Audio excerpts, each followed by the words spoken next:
সহকর্মী বন্ধু স্বজনদের কাছে অনিন্দ ছেলে হিসেবে পরিচিত অ্যাডভোকেট সাইফুল ইসলাম আলিফ। চট্টগ্রামের লোহাগাড়া উপজেলার চুনতি গ্রামে বেড়ে ওঠা সাইফুলের আন্তর্জাতিক ইসলামী বিশ্ববিদ্যালয় থেকে পড়াশোনা শেষ করে ২০১৮ সালে আইনজীবী হিসেবে কর্মজীবন শুরু করেন তিনি। সম্প্রতি জেলা জজ আদালতে সহকারী সরকারি কৌঁসুলি হিসেবে নিয়োগ পান। ২০২১ সালে পারিবারিকভাবে বিয়ে করেন একই উপজেলার ইসরাত জাহান তারিনকে। তাসকিয়া নামে ৩ বছর বয়সী এক কন্যা সন্তান রয়েছে আলিফ তারিন দম্পতির। অপেক্ষায় ছিলেন দ্বিতীয় সন্তানের। সেই অনাগত সন্তানের মুখ দেখার আগে দুর্বৃত্তের চাপাতির আঘাতে প্রাণপ্রদীপ নিভে যায় সাইফুল ইসলাম আলিফের। চিরতরে বাবা হারায় তাসকিয়া।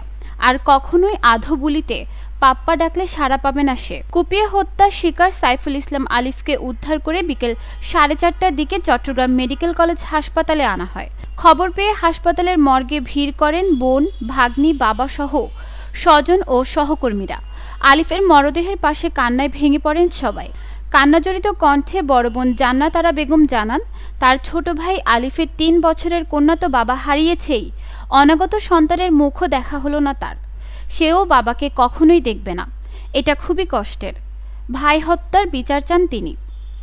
হাসপাতালের মর্গে আলিফের মরদেহের পাশে বারবার মূর্ছা যাচ্ছিলেন বৃদ্ধ বাবা জামাল উদ্দিন। তিনি গণমাধ্যমকে বলেন, আমার ছেলে হত্যার বিচার চাই। আমি আল্লাহর কাছে বিচার দিলাম, আল্লাহ যেন তাদের বিচার করেন। সাইফুল ইসলাম আলিফকে যারা কষ্ট দিয়ে মেরে ফেলেছেন, একদিন তাদের শাস্তি হবে, হয়তো হবে না।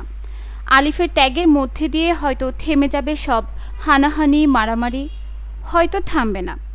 তবে আর কখনো হবে না শুধু একটা জিনিস, তাসকিয়া নামের ওই 3 বছরের পরিটার আর কখনো পুনর্দখল করা হবে না বাবার বুক। অফিস ফেরত বাবাকে ফোনে আর কখনো বলা হবে না, বাবা আমার জন্য চকলেট আনিও।